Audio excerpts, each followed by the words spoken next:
Welcome back to The Potentialists. Today's guest is a young man that I met recently. He was at a networking event, and I started seeing him pop up in different places and really well-versed when it comes to finance. And I want to introduce him to you. His name is Juan Nunez. Thank you, Bert. Really appreciate you having me here. He's a little stiff. Normally, he's not like this. This is the first time he does a podcast. I'm getting broken in. I feel it already.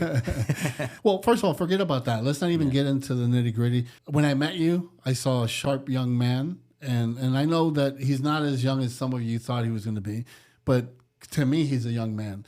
And I saw a lot of me in him, and I saw the hunger and the drive and how calculated he is when he goes to the events. It's not just to give out business cards, but there's a reason. And one of the things I really liked about him was he loves to help people. In the process, you've done really well for yourself. So Yes. Tell us a little bit about you. Born and raised in Brooklyn, and the whole dressing up. I look at like successes out there, but it doesn't know that you're coming unless you're looking for success and dressing the part.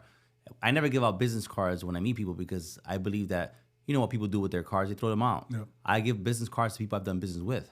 So my goal is always to communicate with someone, connect with them, take a picture with them, and see if there's a way we can collaborate. So I'm the guy who's gonna follow up with them. I'm not even trying to get give them my number. Yeah. I'm trying to get their contact information so I can meet up with them. And because I realize that the answer to your prayers, or the answer to my prayers, goals and dreams, has always been and still is and forever be one thing, is a person. So I'm always looking for that person who's looking for me. But it wasn't always like that, right? Born in Brooklyn, Dominican family. No. It was totally the opposite. Growing in Brooklyn, I grew up in the 80s, so a lot of drugs, a lot of gangs. And, you start believing that that's what life is until you start traveling. I remember traveling and getting out of New York. I was like, wait a minute, I think I live in the projects. Like, you don't know that you're living in the projects while you're in the projects, right? And I'm coming. So how did the travel start?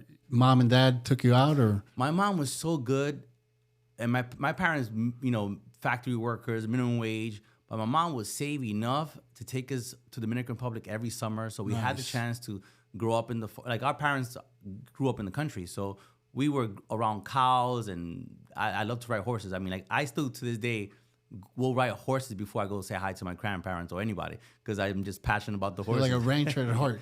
Man, I ride like Zorro. But my mom was so diligent in taking us to see how blessed we were. Like, even though we thought we didn't have it all, we didn't really know that we didn't have it all because we always realized that there was so much people who had less than us. Right. And my mom would save 10% of her income and go and feed back the poor. And then we started being part of that experience. And one day I said, Mom, next year I'm going to do that. And I was like maybe 22, 23 years old. And since then, what were you doing back then working-wise? Well, I was working with MetLife. And I was doing really good. No, I'm sorry, not 22. It was 27. I don't know why 22 came to mind. We'll come back to 22. But around 27 years old, I remember telling my mom, hey, next year, I'm going to save 10% of my income, and I'm going to go and do what you've done. And she's like, mi hijo, no retoja con eso. You're going to do this, you got to do it right. Right. And I said, don't commit to something you can't do. Exactly. So I saved 10% of my income, and I fed 100 families with 3,500 pounds of food. Wow. So each bag was 35 pounds. And I never came back the same. And since then, we've done so many beautiful things. Now I take my kids, and last year we did, over a couple of dozens, motorcycles, scooters, bicycles, and now this year we're going to do bikes. We're going to do pillows, sheets, and beds. So it's about sleep. That's awesome. And the thing is, being able to travel expands your mind. And a lot of times what happens is that most people are they stay in their own city, their own state. Some people haven't even seen, in this country alone, some people have never seen the ocean. Some people have never seen the mountains. Traveling expands your mind.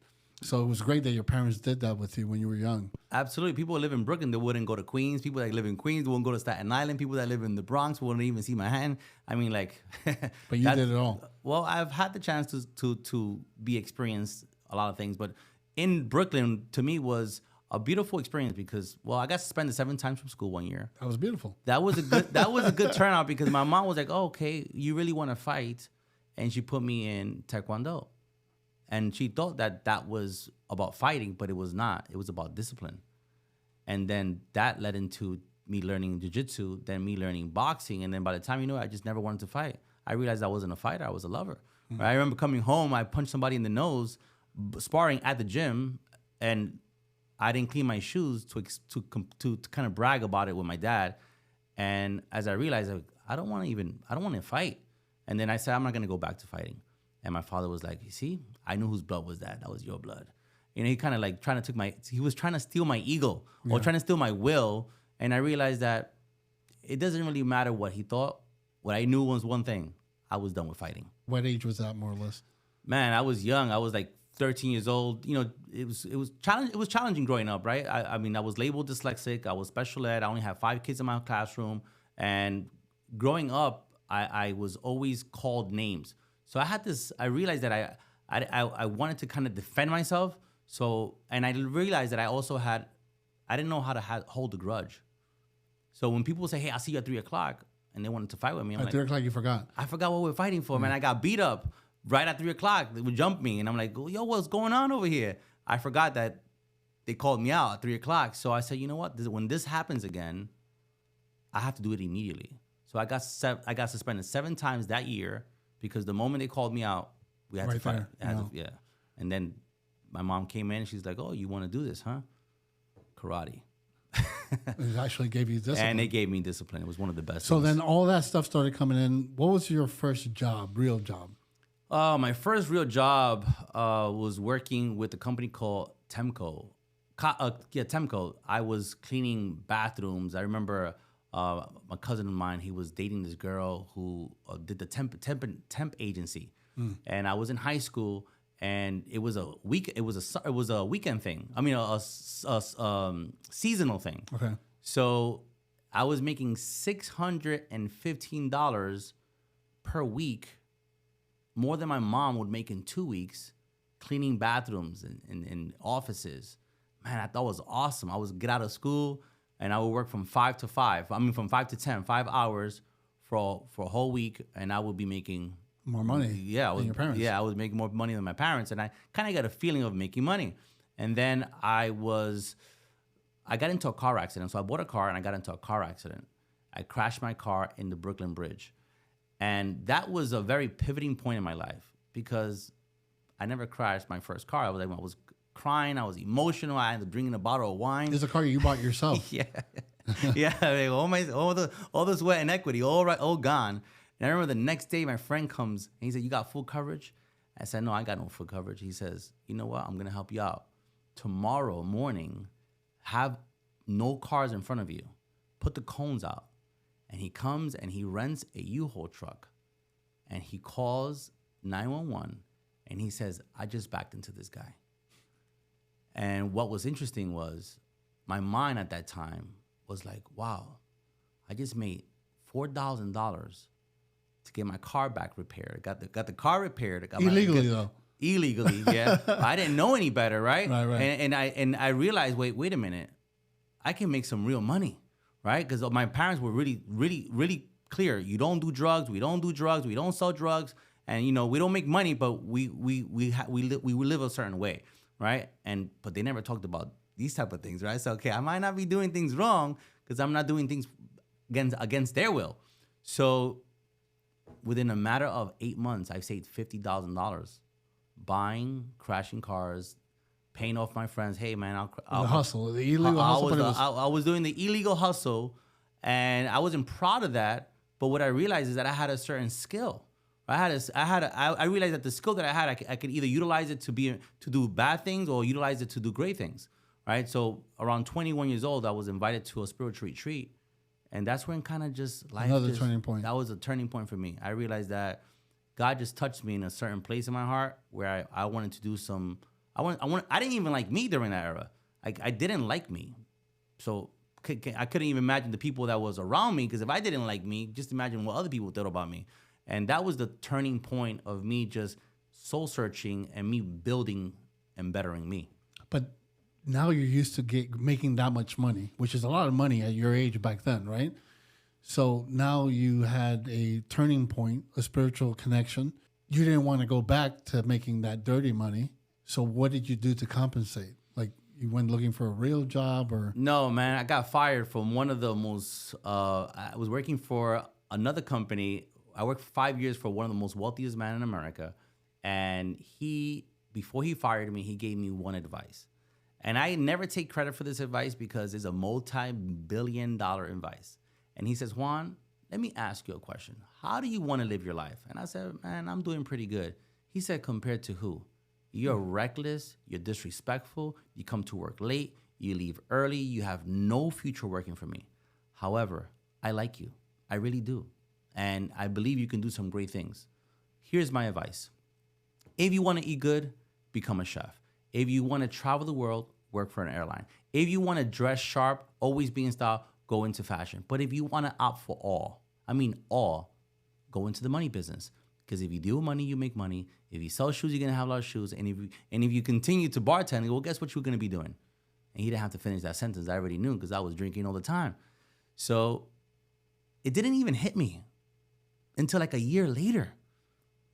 I went to this financial workshop and this guy was talking about, it's not how much money you make, it's about how much you keep. And if you don't save money, money won't save you. And I said, wait a minute, this sounds like a little bit about what this guy was talking about, right? So I had asked to get some guidance on how would this work, him helping me. Right. Came to my house, put my finances in order. It was a male and a female. And they helped me put some finances in order. They're telling me how much I need to be saving. And after 2 weeks of them coming, gathering my information and then give me a recommendation, I had asked, how much money did you make on my investment? And he was like, well, $5,600. I was like, wait a minute. How?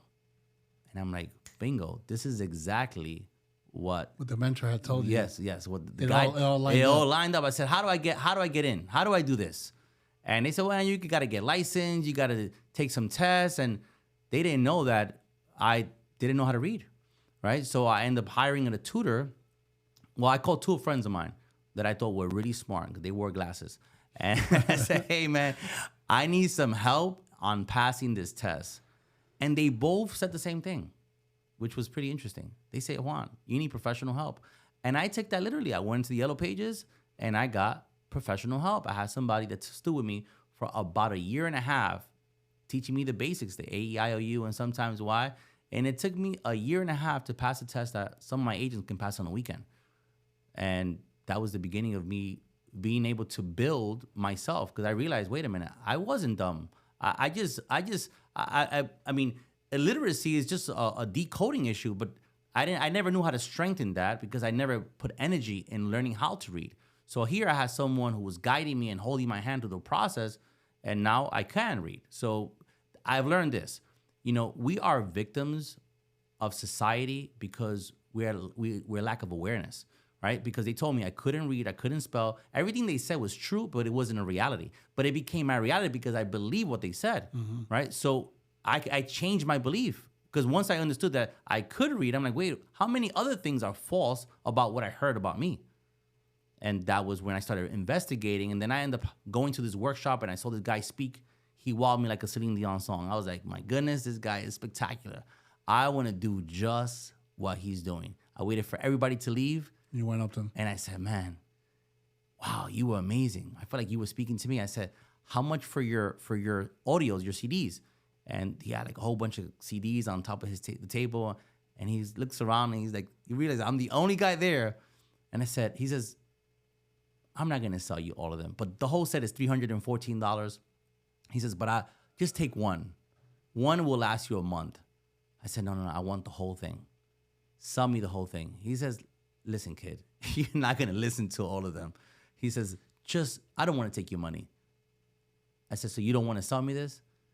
I said, listen, you need to sell me this. I got the money. I got cash. I had a lot of cash during that time. I was a bartender. I said, I want this. And he says, why?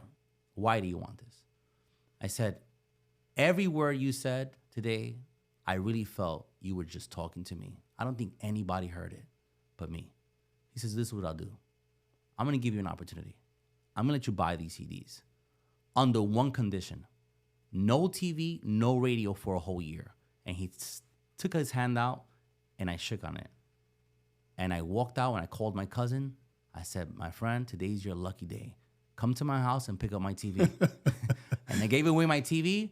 And I went years with no TV. No TV, no radio. Man, I realized I was transforming myself. I was losing friends. I was losing family members because no longer was I have. They didn't understand you. I couldn't relate. Yeah. They were talking about the game. They were talking about novelas. They were talking about some stuff that I had no interest in. I was so focused on building me, creating me, developing me.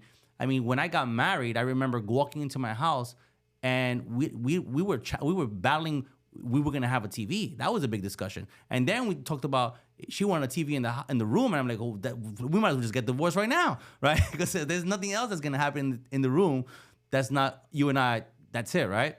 So I come home one day, and my wife is saying to me, "You're not gonna believe this. I can't believe men. They're horrible." And I'm like, my goodness. I think if I'm not mistaken, I think maybe her dad just cheated on her mom, and she's just so pissed off, so upset. So you could see her anger. And I said, so what happened? She goes, no, aquí con la novela. And I'm like, oh my goodness. And I'm like, oh, it wasn't really happening. It was on TV. Yeah, it was happening on TV. And I realized that the power of what we see, regardless if we're conscious or subconscious, it's destroying whatever we believe. When I came home I watch TV, I hear the news based on what's happening in America. Right. Like, if I hear people talking about something, did you hear? If it's bad enough, you're going to find out about it. Yeah, exactly. Don't go looking for it. Yeah, exactly. And I'm like, and I really choose wisely if I'm going to go dig in. But when COVID was happening, right, and they were like, oh my God, did you hear what's happening? And I'm like, wait a minute, something sounds like this is, like something is, I can't be ignorant about this. Sounds like this is serious. So I go home and I watch the news.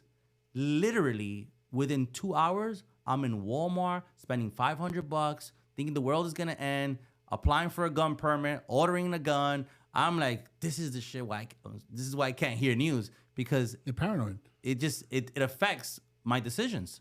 So I choose what I listen to. With all this going on back and forth, you decided to go into financial services. Oh yeah, absolutely. And that's where where you made most of your money, building teams and everything, right?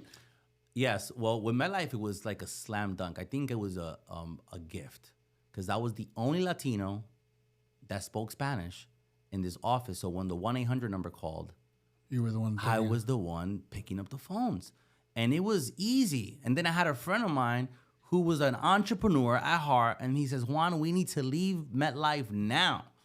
And I'm like, are you kidding me? This is the best thing ever. He says, no, we're building a business for MetLife.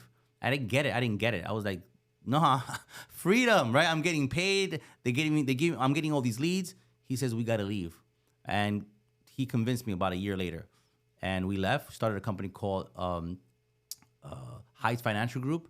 In the process of starting our own company, my accountant during that time said, Juan, there's a company already that exists that already has a financial platform. You should consider them. And I did the research and I found out, yeah, this is it. And that was the company. 10 years within that company, all our success came from there. For 10 years, you dedicated yourself to that one company. One company, 10 years. In the beginning, it was struggling, right? When you're an agent, you're battling the fact that you think you're independent and you're thinking you're building a business. You're not really building a business. You're self-employed, right?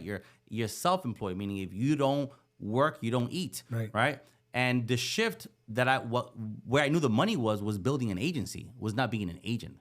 And there was a shift in mindset of me helping others learn the skills that I knew. Right. That was a big challenge. You're battling, and I realized I was battling an identity crisis. I was battling who I am and who I needed to become, like the leadership role.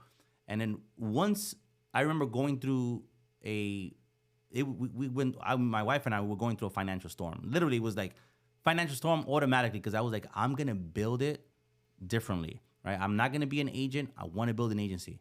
And it came to a point where my wife was paying the bills. Man, I had to call her on the 31st and be like, man, I couldn't pay the bill this month. Can you handle it? And after a while, it just got really bad at home. It got really uncomfortable, because when you're going through financial challenges, guess what you also have? Marriage challenges. Yeah. Right, so my wife thought that I was abandoning the family because I was And then she said, hey, I'm going to give you 90 days. I said, you're going to give me for what? 90 days for what? She goes, 90 days for you to get a job. I was like, get a job? And yeah, I don't know, but there's something about the word job. It just really just doesn't do really well. Like to know that, I know that someone would cut a check, it will remove my hunger.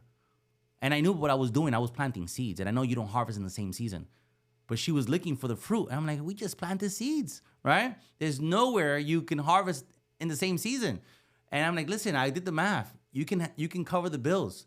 Oh, she didn't like that, right? And I guess no woman, especially raised where the dad is the one who covers all the bills, and over here she got married to a guy who's telling her to pay the bills, right? And I said, it's temporary. If you can bear with me. But she's like, no, I'm giving you 90 days. She was filling out applications for me, getting me job offers, and I would not show up.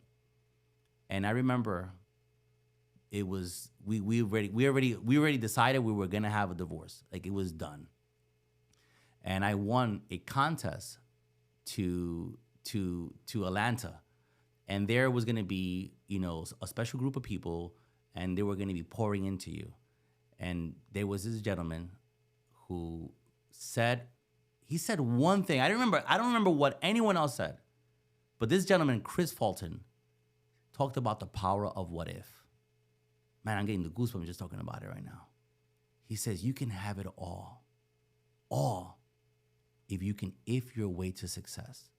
And in the word if, it can be almost like, what if you can't, right? What if you can't, or what if you could?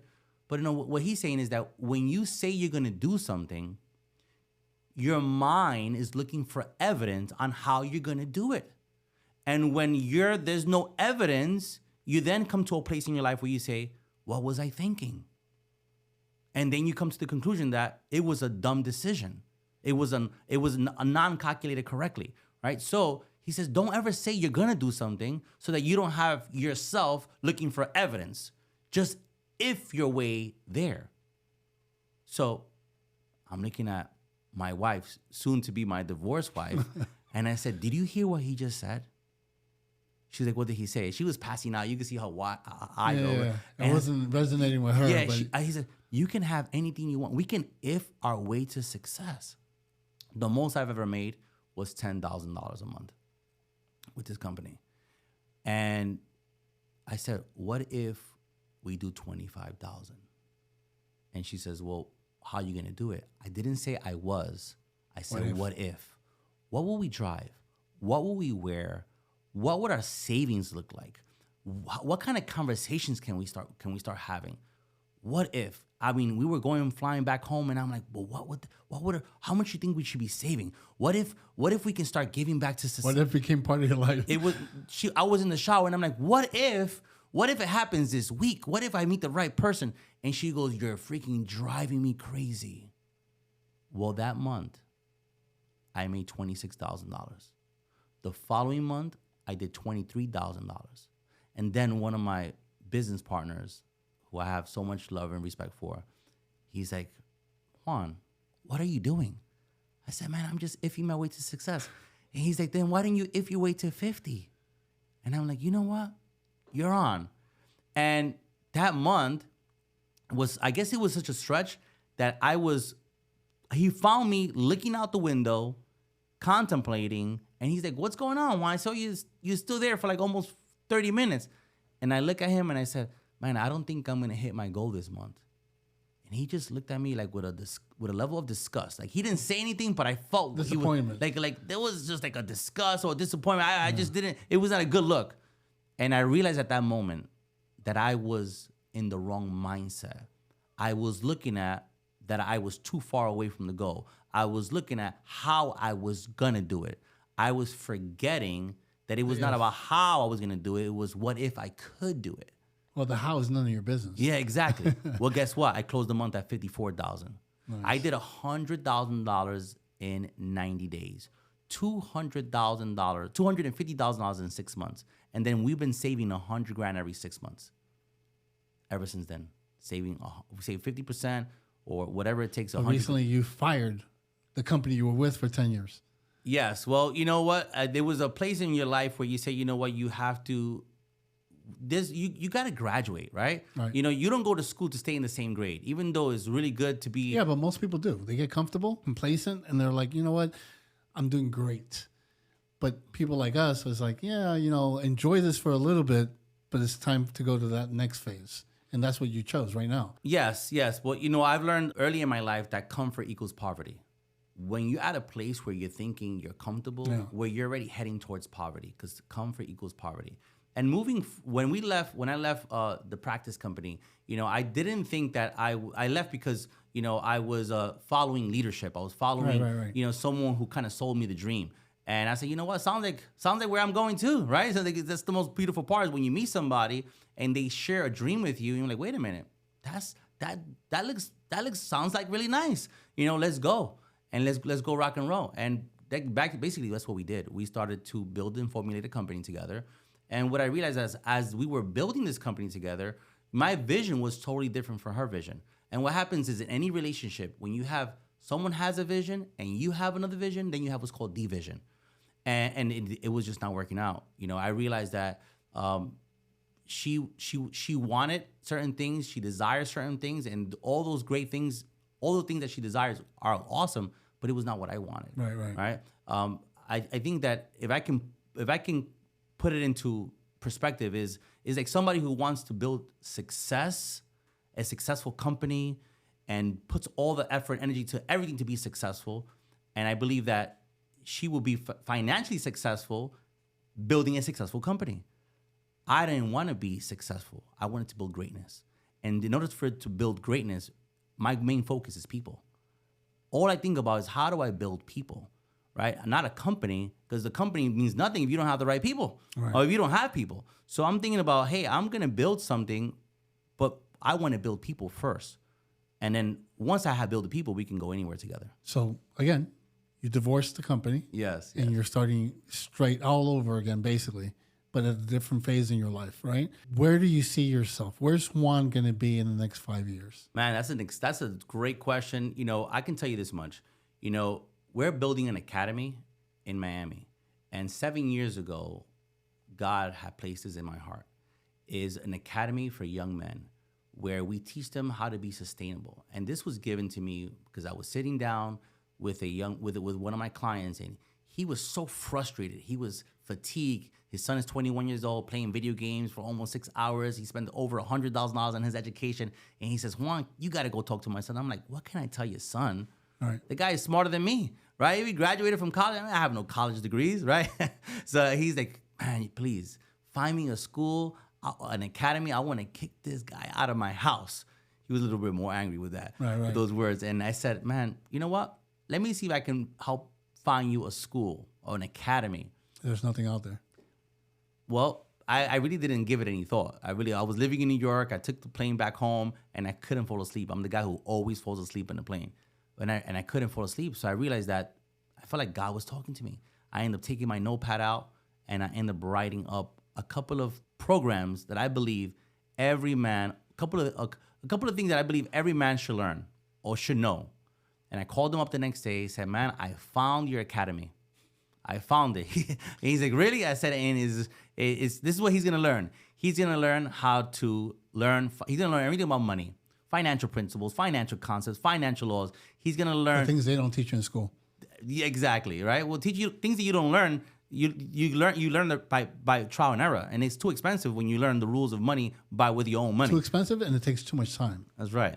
So he learned hygiene, how to cut his own hair, how to shave, how to look good, how to look presentable, how to iron his clothes, how to cook, cooking etiquette, dining etiquette, how to date, how to negotiate, how to dance, how to fight.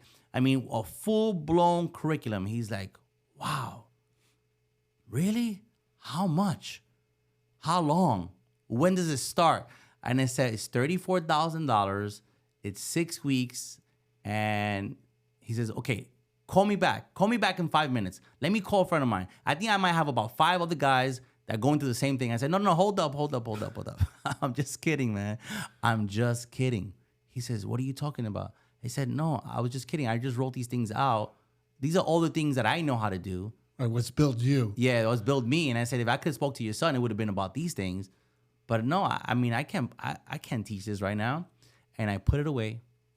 And for 7 years, it's been haunting me. And not 7 years haunting me. It's 7 years. I wrote it down and I forgot about it. Right. And I took a course about 2 months ago, and the program, the instructor, the mentor, the weekend facilitator, he said the ultimate objective for this weekend is that by Sunday you walk out of here free to be and free to act. And I found that to be pretty interesting because I was like, I don't know any other man like me that's always free to be and always free to act. And he said, there's a possibility that you might be thinking you are a person that is free to be and free to act, and I'm challenging you to look deeper. And I'm like, I think this guy's talking about me. He's talking to me now. So I said, you know what? Let me look deeper. And I did. And the moment I closed my eyes, I saw my business partner right at my left peripheral. I closed my eyes and I saw her right there. And I'm like, why is she appearing in my face? And I realized that during that weekend, that there's a lot of things that I didn't do because of my loyalty, because of my commitment, because of my level of respect for her vision versus my vision. Right. And I knew that weekend, it was where that the curriculum came out, the discovery, the whole putting goals to dreams, getting these kids back, going back to that curriculum. And I was like, God, please make it easy for me to do this. Because I really don't know what steps to take. All I know is that it's going to be a drastic change. And I had the chance to, have a conversation with them. And I realized that, I was living an inauthentic life. I've been helping so many people live out their dreams, live out their goals, live out their desires. You're holding back and on I yours. was holding back on mine. And I said, this is game time, right? If it's not me, who? If it's not now, when? And if it's... And what if? Yeah. And what if we can make this happen, right? And what if we can make this happen? And let me tell you, this has just been about 2 months ago. Just 2 months. And in 2 months, the team that I've been able to put together is almost surreal. And the way I can explain this... Everything is falling into place. Everything falls into place. It was just you that had to make the decision in order to attract the right things in order for this to happen. A lot of times, like you were saying, you were holding yourself back because your loyalty. When you decide to work with someone, this is what I'm taking out of it. You give 100% Juan, no matter what, no less, even 1,000%, right? But then what happens is in that process, you got a little loss. So at the end, you're not living your dream. And then now that you started saying, you know what, this is me, I'm going to go forward. It was all there. Everything is aligning. The right people are showing up. Everything is starting to, go in, because look, in 2 months, I think in the beginning of the year, you're going to go ahead and do your first event. Yes, right? Yes. And what happens is that I thought I was living out my dream, because what happens is this. Sometimes where I learned that my purpose is to inspire, educate, and transform people's lives. And I was doing that. So I had to look deeper into what was I doing and who was I doing it for. It's like you and I meet, and I'm a runner, and you are a treadmill creator. You create treadmills. It's like love at first sight. You create machines. I'm your runner. I'm your model. I teach you. I tell you what runners want, what runners need, and I help you build the best running machine. Well, guess what? I woke up one morning and I realized that my vision and my dream is not to be running on a treadmill. It was to be running cross country. It was to be running and being exposed, being able to inspire other people by my run. So it's having clarity and understanding that sometimes you're out doing something, but when you discover your purpose, you don't change what you're doing. You change how you go about doing it. Yeah. You had these big dreams, but you were playing in a smaller field. When your field is much bigger, and once you expanded your mind, that's why things are falling in place. So tell us about this event that you're doing. Yes, the event we're going to be taking place in April, and it's about laying the foundation of our academy. Because the academy, the information is for everybody. It's for males, for females, it's for any age group. We just chose to cater to the young men because I realized that There's a major need for that. I truly believe, because a lot of the information that the young men are getting today is misinformation. So there's a need for these young men to build a strong foundation. I love the concept you're doing. That's an art that's been lost. When was the last time you see someone opening the door for their significant other? People will go ahead on their first date and honk. You don't do that. You got to get out of your car and go knock on the door. These little things that we take for granted, we need someone to teach our children these things. Yes. And what all those beautiful things are opening door and, having an act of service. One thing we know for sure is that before you can build a man, you must first heal the boy. And what I've learned is that, my father being a man, he was great with the resources he had, right? But he told me he loved me when he was on his deathbed. He never ever told me he loved me. He didn't know that was that was a void in my life. I didn't even know it was a void in my life until I heard him say it. I'm like, wait a minute. I've never heard you say that before, right? Him being a man. So most men, we're known for not being able to express ourselves, not being able to. It's a weakness if you do. Yeah. We're not being able to put a voice in our heart, but we all feel. We all have a feeling. The question is, can we voice what we feel? And I believe that we all know how to do that, or we've been neglecting that muscle of communication. It's like when you have a child and you're teaching them how to blink one eye, and they blink two eyes. Eventually they get it right. It's the same thing. Eventually you'll get it right. Communication is an art, but you have to desire it first. Yeah, well, my children, it's the same thing. Till this day, my oldest son, he's almost 30, and when we see each other, we give each other a kiss. And if you don't know us, because he doesn't look a lot like me, looks more like his mom, like, oh, these guys must be gay. There's nothing wrong with that, but it's not gay. It's like, if I was able to kiss you as a child, I should be able to kiss you when you're 50 years old. To me, and we share each other. Every now and then we have a moment and they'll say, Dad, I love you. I love you too. We were brought up in a certain world that men that cry were weak. I truly believe real men cry. It's okay to cry. But all these things have to be taught, especially with today's social media algorithms. And I'm not want to mention anybody's name, but there's some of these influencers that are guiding the children in the wrong direction. You need to be a real man. There's certain things and tools that need to be applied, and they're not that difficult, but no one's teaching it. So that's one of the things Juan is going to be doing, right? You're going to be teaching these things, yes. Which is really important. And of course, you're still going to be teaching them how to build wealth, because that's one thing that's not being taught in school. And again, something to build for your future, not just immediate gratification. Because a lot of people are being taught today that, oh, this is how you make $50,000 a month. That's great, but you'll spend $51,000. You're not thinking about the future. So because of all these things you've learned with your mentors and being in the financial business for over 10 years, and now being able to teach these things, you're teaching people how to build legacies and long-term wealth, not just immediate gratification. Let me go ahead and get the Ferrari today. You're going to have a Ferrari, but it doesn't have to be today. You got to build for that, right? Those are the things. Yeah, I think the most simplest form of being able to build wealth is going back to the basics of valuing you first. In other words, when you value you first, not your cell phone, not your car, not your rent, material things. Yeah, material things.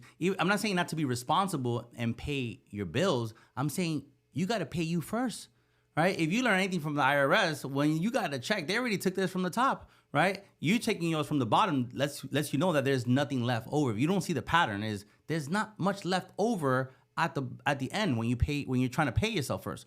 When you're trying to pay yourself last. So pay yourself first. I say, you want to pay yourself first? The pay yourself formula goes like this.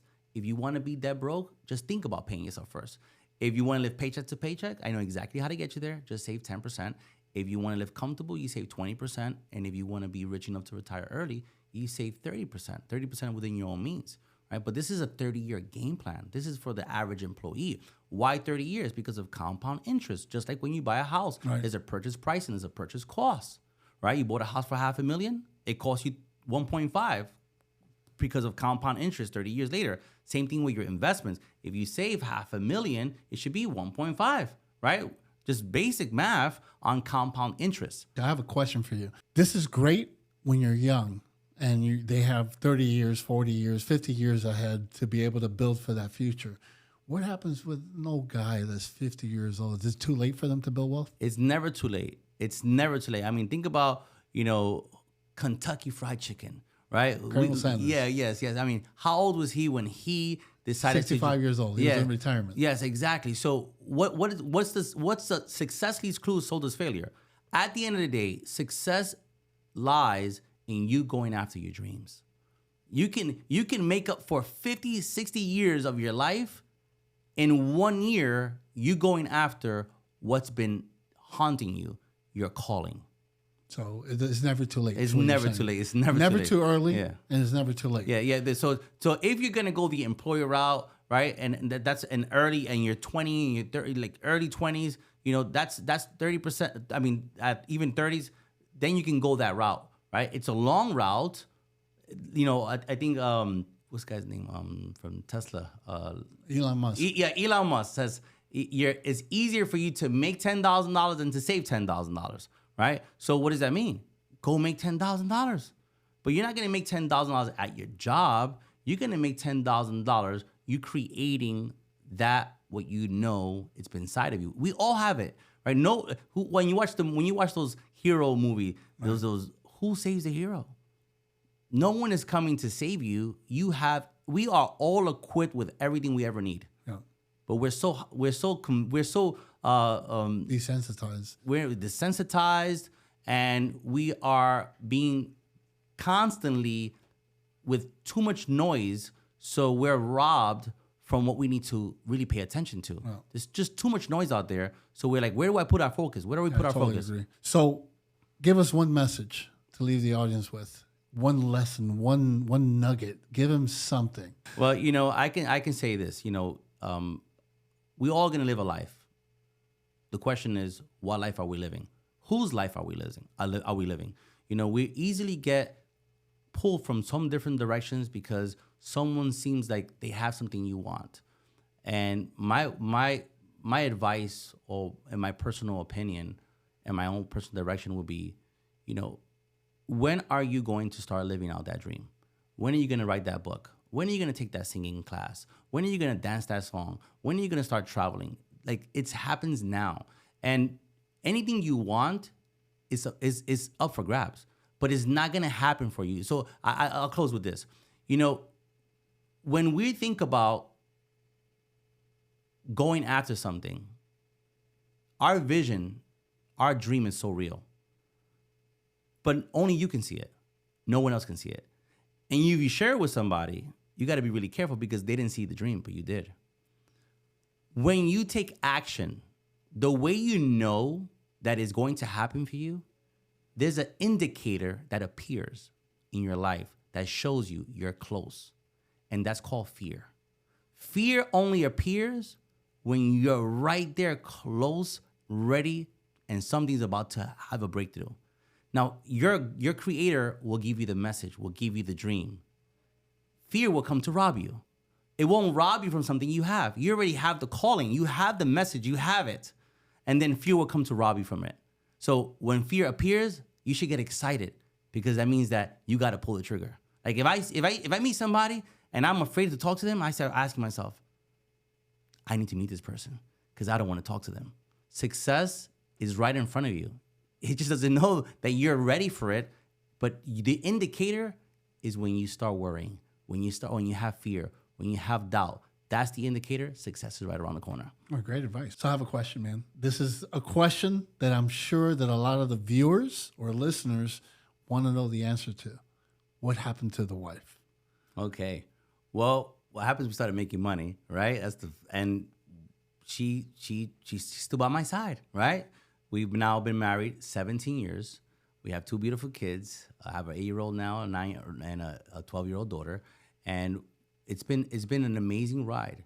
And what she realized is that she realized that she had a dream, and I had a dream, and we had separate dreams. Her dream was she wanted to have a job, wake up together, leave the house together, come back together, and do things together. And what she realized is that in those 6 months that I was going out there and bringing in the bacon, right? She realized that if she would have been, now that dream would have been a nightmare. So it happens to, everything came around full circle, that she realized that everything that I was doing was for the family. So now you guys live the what if concept. Now we live the what if concept. We live now in Florida. We live right over the Turnberry, which is a golf course. We wake up and see green every single day. I don't even golf, but I just wanted to wake up and see green, and we're seeing green. So you see green as you look out your window. You see green when you look at your bank account. Yes. So your life is full of green. Yes, we've been very fortunate. Thank you for being on the show. Looking forward to doing more things together. We have plans.